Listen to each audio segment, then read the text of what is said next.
Hi, welcome to Ranger Country. I'm Peter. And I'm Lawrence. And we're here today to look at a bit of an old favourite.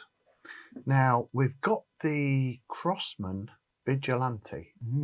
Little revolver CO2 pistol. Yeah, not too much money. And we're going to tell you all about it, basically. Yeah. So let's have a look.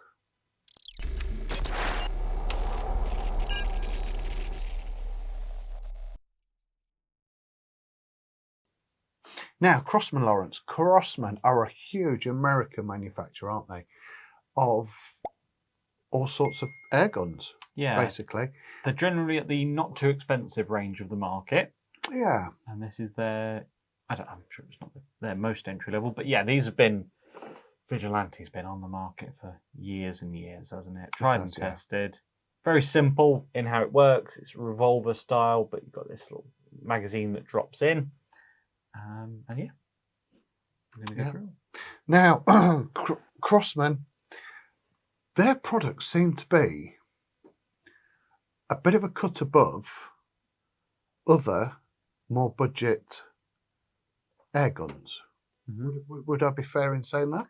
Yeah, it makes sense. So take for instance the Crosman 2240 pistol. That is a hugely popular, isn't it? A pest control pistol. Been around for a long while. Under £100 and reliable as anything.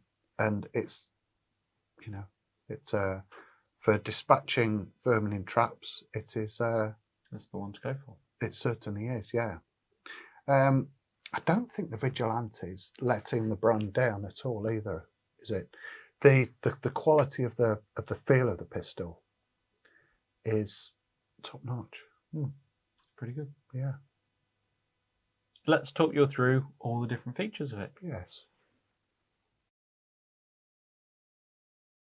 So, Lawrence, let's have a look at the this Vigilante. What's your first impressions? I quite like it. I mean, it doesn't presume to be anything it's not. It is mostly plastic built, but at this sort of price range, sub £100, I think it's perfectly acceptable. We know that these pistols are very, very reliable. They're very, very popular, have been out for absolute years. So yes, we know that they're built well. As you said earlier, they tend to be built that bit better than their comparison than their competitors. Yeah. Now for a revolver, it's not the normal pop the cylinder out, because this is a fake cylinder on this one, isn't it? So what you have to do, you have to break it to remove that small magazine. Mm-hmm. Now that's the pellet magazine. Is that a 12 shot? 10. That's a 10 shot. And for the BB magazine, so it's dual ammo, so you can shoot both. You shoot pellets out of this one, the 10 round, and you've got a 6 round BB mag in the box there as well. Just takes a few. I don't know why they do different sizes for it. Yeah, I don't know. I don't know how it's 6 and not 5. Yeah. So that fits on there like that. Now, there's quite a lot of polymer here, isn't there? Quite a lot of plastic. Mm-hmm. Keeps the weight down, but the important parts are all metal, aren't they? Yeah. And they are quality. I mean, the whole gun, the whole pistol, it does say quality to me, to be honest. Yeah, I know we're talking synthetic. I know we're talking sub £100, but I can't find anything wrong with it. Yeah. It's not all metal, looks like the real thing, like £200 Umarex. Like a downwestern or something. Yeah, I get that. But as a fun little blinking pistol, obviously we'll get into shooting it in a little while. Yeah, I think they're great.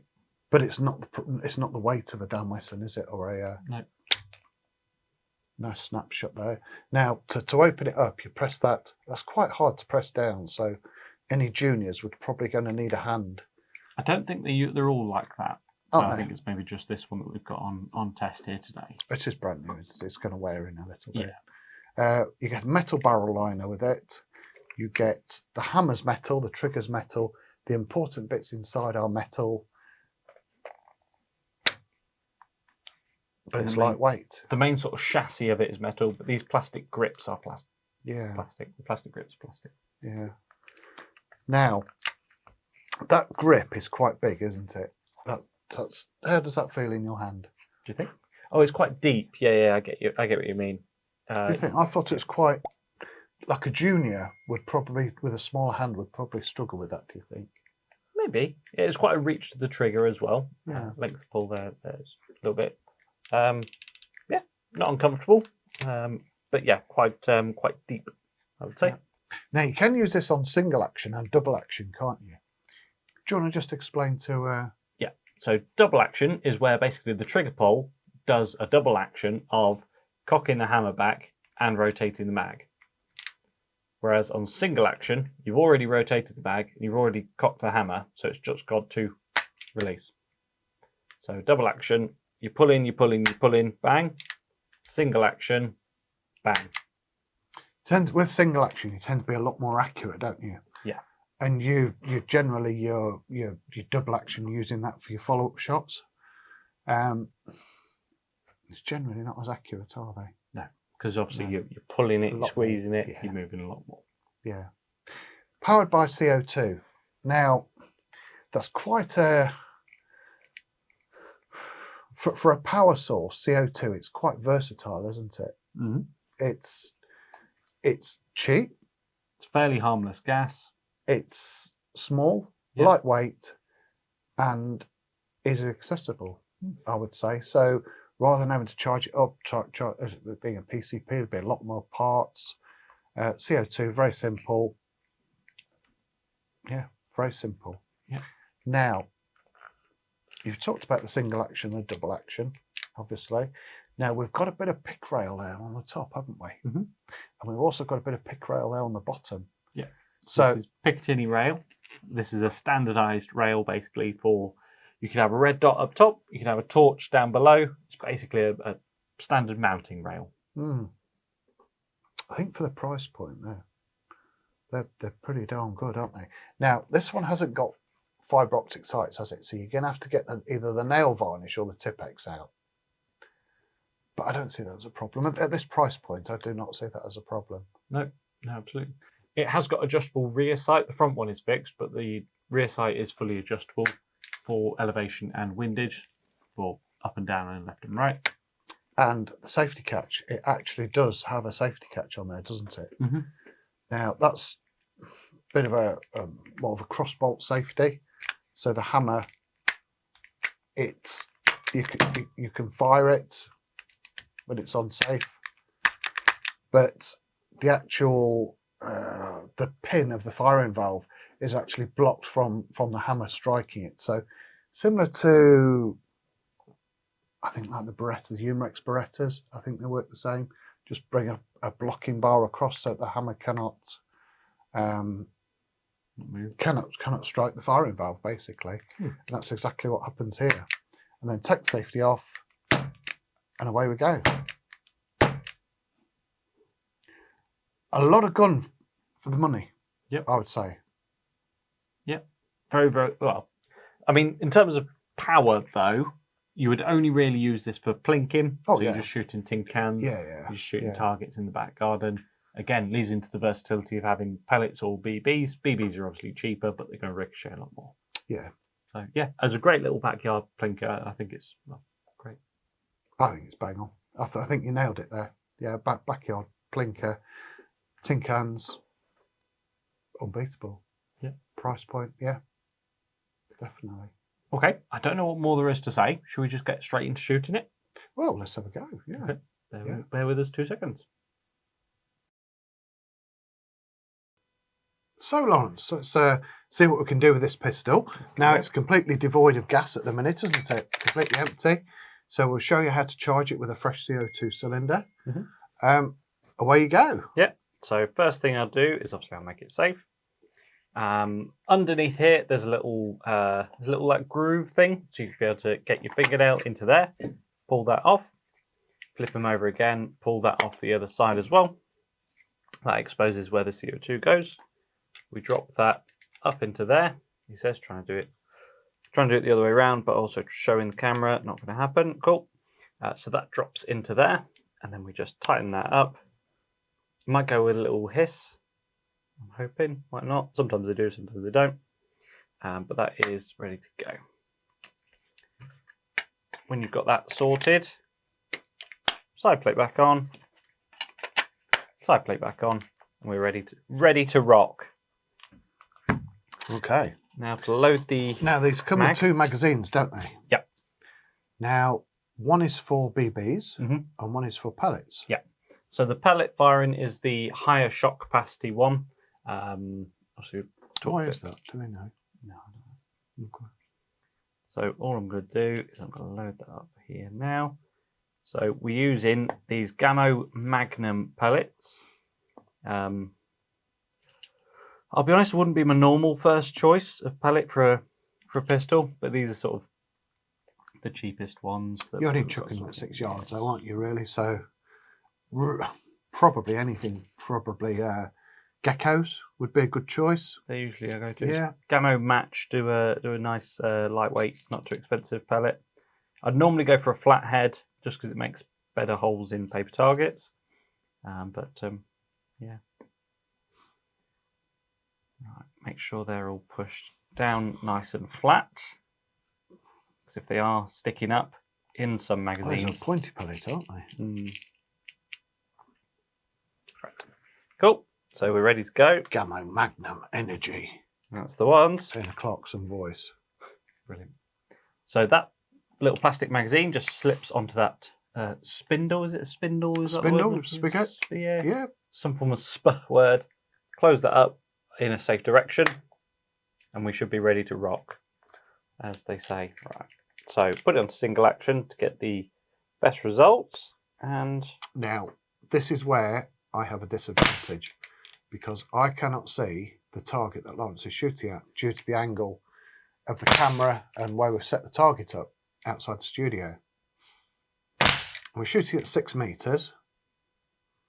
The camera's showing it. What's it looking like? I don't quite know. I can't quite see.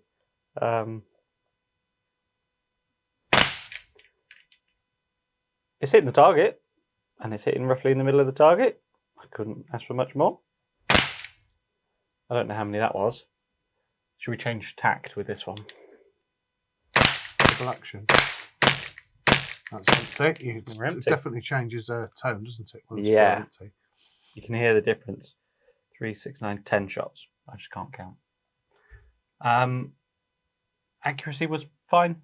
I mean, you're not going to win competitions with it. And like we said, maybe a flathead pellet is better for a pistol, but I'd say it's just the least expensive we've got here. Let's go grab that target in and see what happened. So, Lawrence, to sum up this Crosman Vigilante pistol, it shot fairly well, didn't it? Yep. Certainly Can't couldn't really fault it. Yeah, 100%. Even with me shooting fast and stupidly, on single action there, it was really, really accurate. I think you'd have a lot of fun with this pistol. Yeah. And the price point, I think it's unmatchable. Yeah. For the quality. Yeah. Yeah, because we know how Crosman are. Yeah. Now, the power of it, when we tested it, it was about 3.5 foot-pounds, which is quite a lot, actually. Well, it is a lot for a CO2 pistol, yeah. Power. I would definitely say it's not enough for shooting anything live, No. but definitely you're going to be tin cans. You're going to be chasing them around the yard, around the lawn, quite nicely. And again, obviously shooting targets as we did there. Now, on my little cheat sheet here, it says about 70 shots, but I think that's a bit hopeful. Certainly with weather like we've got at the minute. Yeah. I would be looking to see more like 30 shots, something like that. I think your power's going to drop it off at 30 shots, especially if you're expecting sort of 3 foot-pounds out of it. It's you might just get one that's lower power and it might do a few more shots, possible. Yeah, but it will be less powerful in the winter. Yeah. Now, a good tip: if you are out and about shooting CO2, keep your new CO2 capsules probably in your trouser pocket. Keep them next to your body so that they're not allowed to go cold, or leave them if your car's still warm, leave them in your car or leave them in the house. Not too Keep hot, them warm, ambient temperature, not allowing them to get sort of below probably 10 degrees, something like that, because it does suffer. The CO2 just isn't as vapor. isn't as what would come on from your chemistry days. Yeah, I don't know. It's a bit denser. I think it. Yeah, the pressure isn't as high. You Yeah. want to keep it warm, basically. You do, yeah. In terms of the length of it, we're about 11.5 inches. So if you're using our video now for sizing up a hard case for it to go in, then plan for it to be about 12 inches to fit comfortably. Yeah. But yeah, I think it'd be great. I think back garden plinker in the summer, getting the family around and having a go with it, shooting tin cans, shooting cans of Coke, chasing them around. I think they're absolutely great. Yeah, a lot of fun could be had with this. Yeah, definitely. And quality.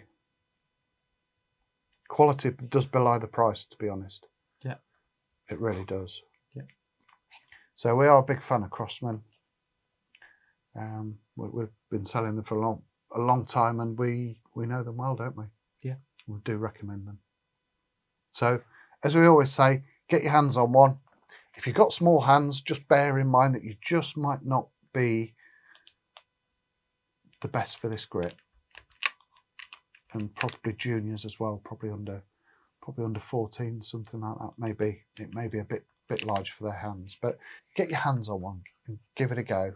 Give it a try, and yeah. There we go. Thank you very much for watching. Yeah, thank you very much. Like and subscribe, and we'll see you in the next video.